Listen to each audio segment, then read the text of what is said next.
Hey. Um, wow, this was an intense week or an intense couple of days actually. Um, I just literally I'm coming from the hospital right now. Here, so I still have this little all-inclusive band. And yeah, I've got my port implanted already for the chemotherapy.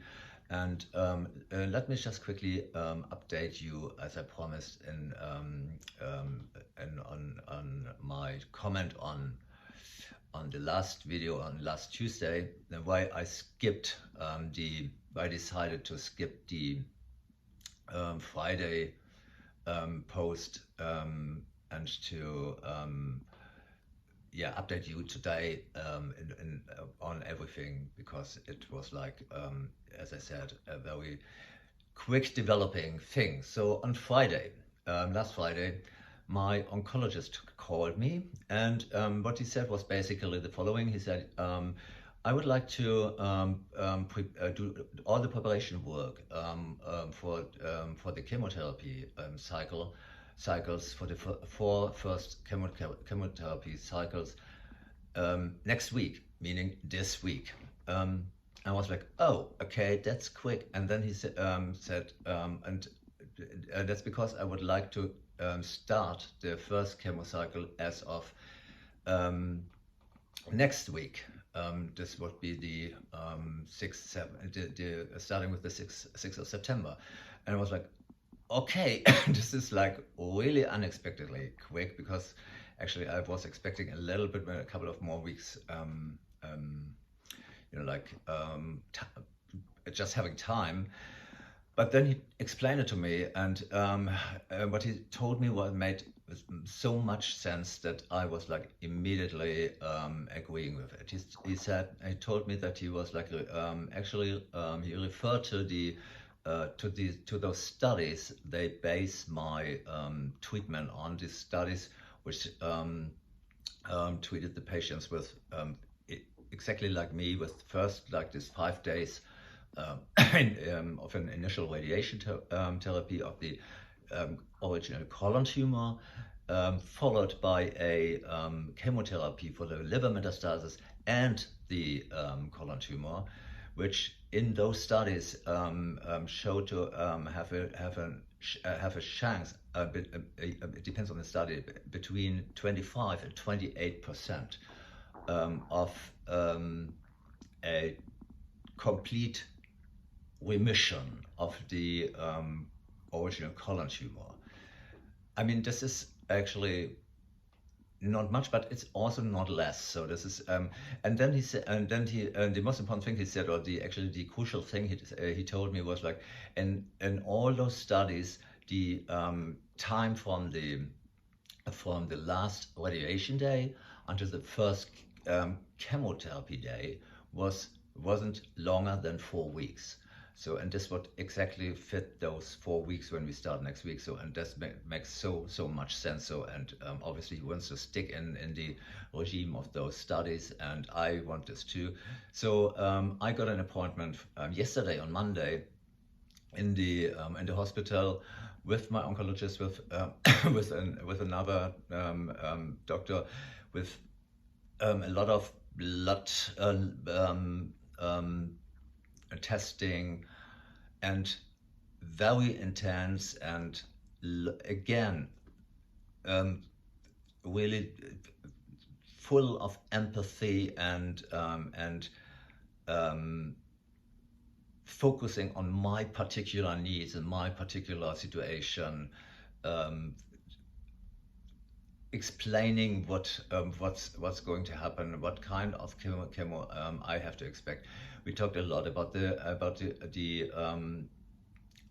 side effects I have to expect, the side effects that how I should communicate with them about the side effects and stuff like that. I would tell. So I get basically I get which is apparently the classical Volfox, they call it. It's a mix of 3 substances. I tell you much more about this next week. Next Tuesday, we're gonna have my first chemo. Yes, this is it's getting really real now. So this day yesterday was like in the day in the Tagesklinik, so in the day clinic, so to speak, and I got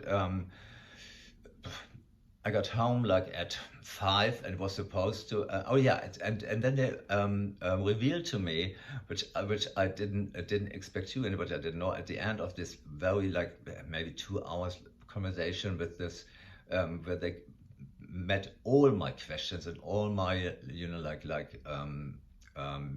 worries and doubts and stuff. Like at the end of this, they told me, "Oh, by the way, you have an appointment tomorrow. That would be today for the operation for the port implantation." And I was like, "Oh, okay, wow."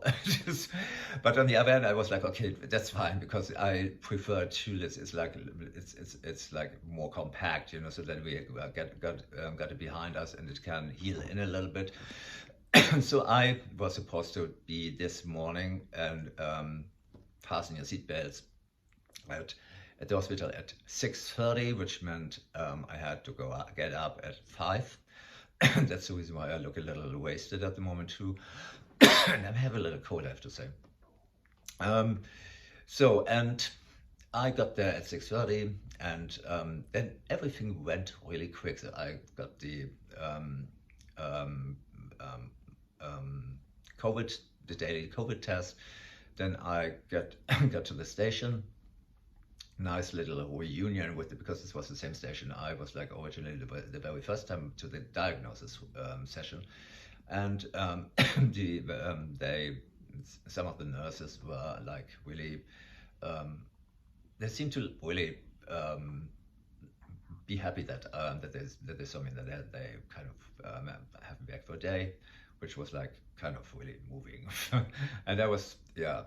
And these are the atmospheric things that which makes the whole process for me much more like much more I don't know,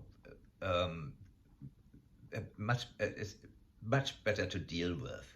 So it feels very warm and like supported, and from not only from my friends side and from my in my personal life, but also in a very in a way which I have to say I never expected before. I never experienced before in any kind of hospital situation.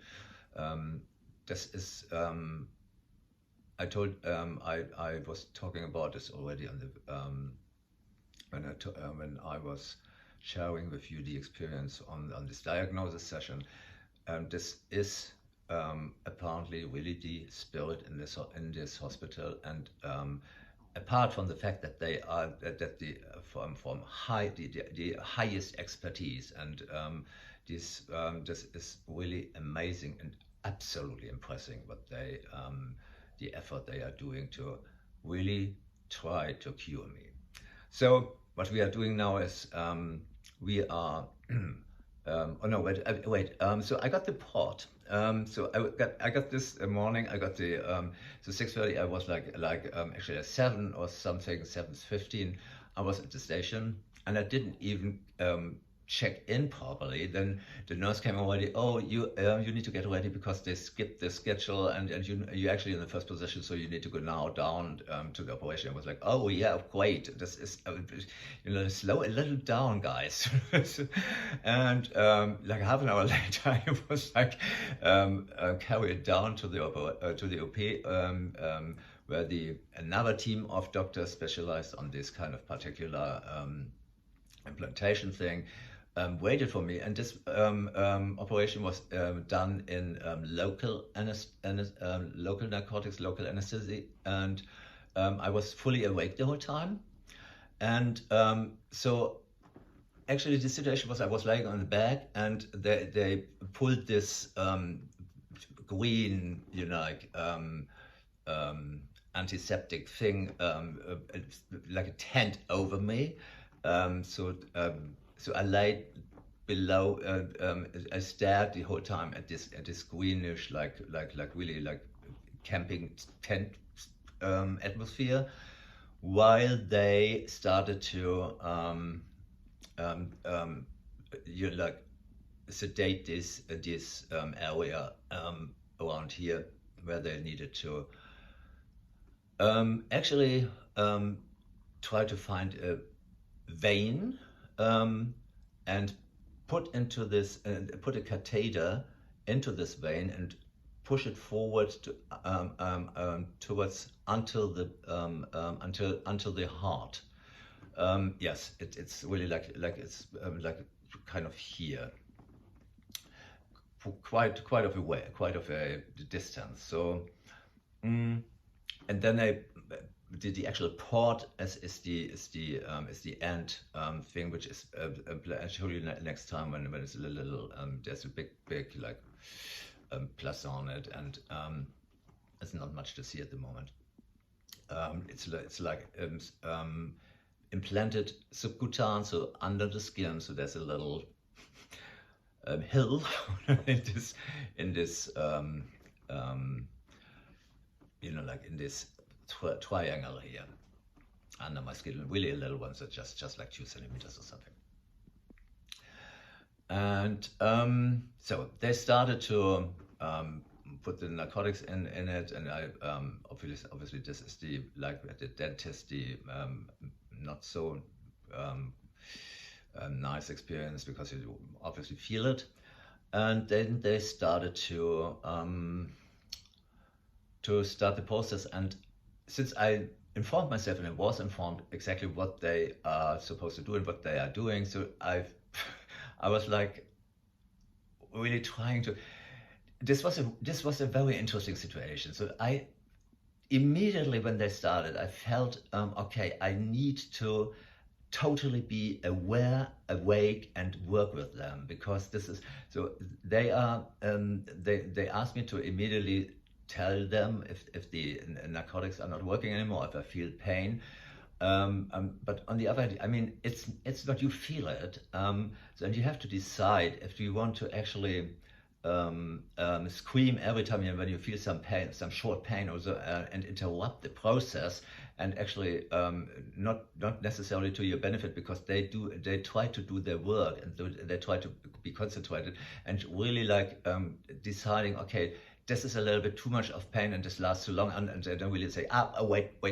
So this was, so I was like really briefing with them, and really like, and doing so, I realized at some point, actually, I thought they said that this is, I didn't expect it to be so long just in this area here. And at some point, the doctor who did this operation, she said through the tent, sorry, but we actually, we can't find a vein. Just, I mean, you know, this is exactly the kind of sentence you want to hear when you say lay there and you know, like it's like the dentist with the open mouth, and he goes like, oh, so he's, you know, this kind of. And so I was like joking a little bit with her, and always there was with her and the nurses, and she was but on the other hand, this I got the strong feeling and the very confident feeling that this is a normal process. So this is not a very dangerous thing, or not even an uncommon thing. So they I try to support them to find to present some vein for them, so to speak. And finally, I got like a sigh of relief out there on the other side of the tent, and I could feel that they started to move that catheter in the right position. And by the way, this is all the time controlled by X-ray film, I think, and I didn't see all shots. I can't tell, I have to say. So the whole process lasted maybe half an hour. And then she said, and I was like asking, do I have to expect some really pain afterwards when the narcotics start to wear off? And she said, yeah, well, because we needed to find a little bit little different place for the location for the port, so we, we needed to, we needed to. It's subcutaneous, it's under the skin, but we needed to fix it on the fascia, on the fascia of the muscle here. I was like, oh, that sounds like I really will feel this when these narcotics are not working anymore. She said, yeah, probably you will feel something, but it's not really like that you will scream or something. So they brought me back up, and I ate something, and I was like, supposed to, I planned to go home already so I was actually up in my room again already on 9 at night, not even. And I told the station staff that I would like to stay at least another 3-4 hours just to make sure that this everything is all right and stuff. And they wanted to do another X-ray anyway. So, and yeah, of course it started to. It's not really hurting, but it's really like you feel there's something, something you like implanted, which actually doesn't belong there, and the body needs to get used to it. And I think this is that just needs a couple of days, because they assured me I can do sports with it after a week, everything. So this is going to be fine. So then they released me literally like 1.5 hours ago, and next stop. Next Tuesday, first chemo.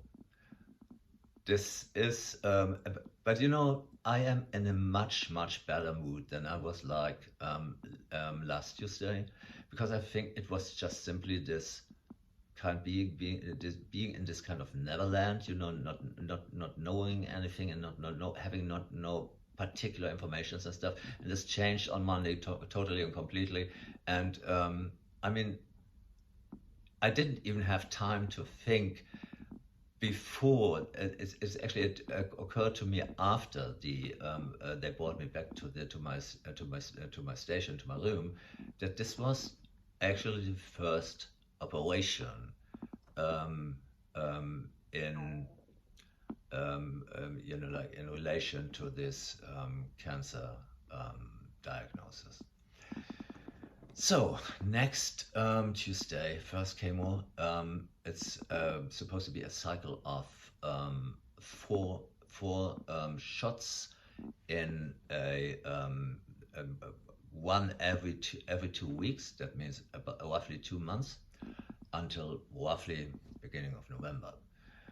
And in a way, I'm not really looking forward to it, but I find it kind of. I know it's important that this starts, because this liver metastasis needs to get treated, like right now, better yesterday than tomorrow. So we need to do this. This is really important. This is like actually a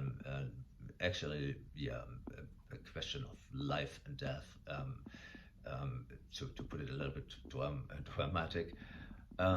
So on Friday, I am preparing since a couple of weeks already, and particular intensive over the last 2 weeks maybe. So I will tell you a little bit how I prepare my whole system, my physical body, my mentality, my conscious, my unconscious, my entire being and attitude for this process, and what techniques I use, what I'm doing, what I'm eating and stuff. And I will be a little bit more particular about this on Friday. So guys, have a beautiful week, and see you on Friday. And I'm Otis Nairum, Insta @Nairum, and I love you all. Much love and respect.